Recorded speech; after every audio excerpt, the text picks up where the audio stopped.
ओम नमो भगवते वासुदेवाय नमः। पुरुषोत्तम महात्म्य का 6वां अध्याय। गोलोक में भगवान विष्णु का श्री कृष्ण से अधिमास के दुख का वर्णन करना। नारद जी बोले, हे पाप रहित ऋषि परवर, विष्णु भगवान ने गोलोक में जाकर क्या किया, सो कृपा करके मुझसे कहो। श्री नारायण बोले, हे नारद, अधिमास सहित विष्णु जब गोलोक में गए तब वहाँ जो हुआ सो कहता हूँ, सुनो। गोलोक में मणियों के खंभों से सुशोभित सुंदर ज्योति धाम को विष्णु भगवान ने दूर से देखा।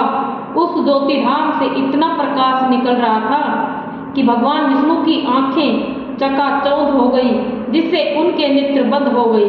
तब थोड़े थोड़े नेत्र खोलते हुए अधिमास को अपने पीछे करके धीरे धीरे चले। भगवान श्री कृष्ण के मंदिर के पास पहुंचकर वे अधिमास सहित विष्णु बड़े आनंदित हुए। तब हरि के द्वारपालों ने उठकर उन्हें प्रणाम किया। फिर उन्होंने ज्योतिर्मय भगवान के द्वार में अपने नीचे हुए नेत्रों से ही प्रवेश किया और वहां जाकर शीघ्र ही पुरुषोत्तम भगवान श्री कृष्ण को नमस्कार किया।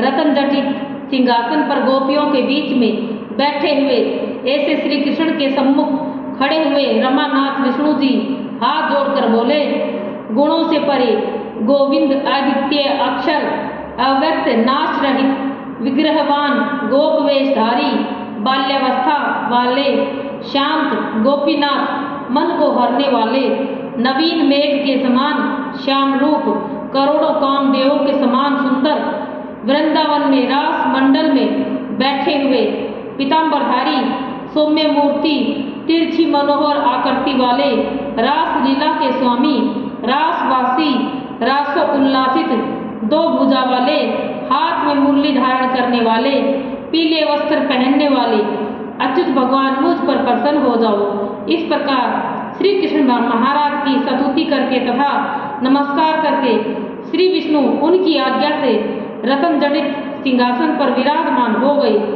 श्री नारायण बोले, यह विष्णु द्वारा स्तुति किया गया स्तोत्र प्रातः काल उठकर जो मनुष्य पढ़ेगा उसके सब पाप नष्ट हो जाएंगे और खोटे सोपन दिखने पर भी अच्छे फल देंगे तथा पुत्र पौत्र की वृद्धि करने वाली गोविंद की भक्ति प्राप्त होगी।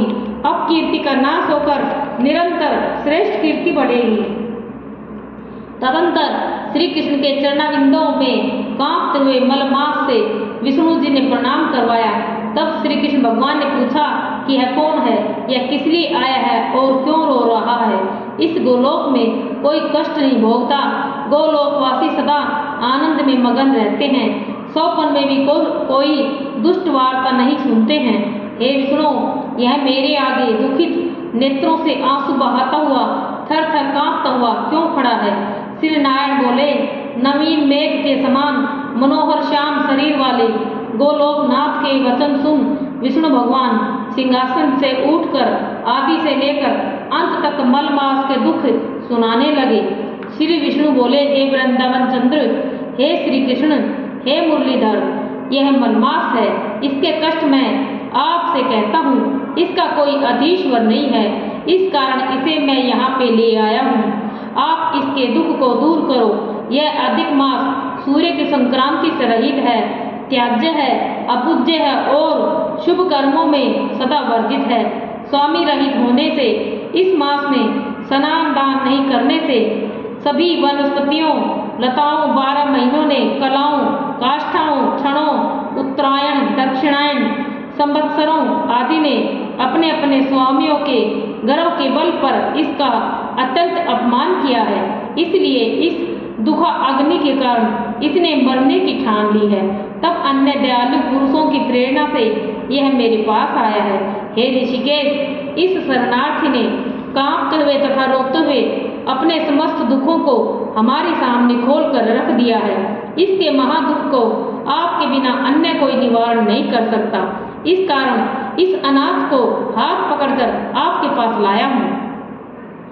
आप दूसरों के दुख को दूर करने वाले हो, अतः इस संतप्त को आनंद युक्त कर दो। हे जगतपते, आपके चरण कमल प्राप्त करके कोई शोकाकुल नहीं रहता। वेद वेत्ताओं का ऐसा वचन मिथ्या कैसे हो सकता है। अब इसका दुख दूर करना आपका कर्तव्य है। मैं सब काम काज छोड़कर इसे लेकर यहाँ आया हूँ। मेरा आना सफल कीजिए। अपने स्वामी के सम्मुख कोई बात बार बार नहीं कहनी चाहिए, ऐसा नीति शास्त्र के जानने वाले पंडित जन कहते हैं। इस प्रकार अधिमास की सब कष्ट गाथा श्री कृष्ण भगवान से कहकर विष्णु भगवान हाथ जोड़कर श्री कृष्ण के मुख कमल को खड़े हुए निहारने लगे। ऋषि बोले, हे सूत जी, आप श्रेष्ठ वक्ता हो, आप दीर्घ काल तक जीवित रहें, आप सेवन करने योग्य हो, ताकि हम आपके मुखारविंद से हरि लीला रूपी कथा का अमृत को सदा पीते रहें। हे सूत जी, विष्णु और श्री कृष्ण का संवाद विश्व का कल्याणकारी है। फिर गोलोकवासी श्री कृष्ण ने क्या कहा और क्या बताया वह कहिए। हे सूत जी, नारद जी ने नारायण से क्या पूछा सो कहें, क्योंकि परम भागवत नारद जी के प्रति कहा हुआ नारायण का वचन हम तपस्वियों को परम औषधि है।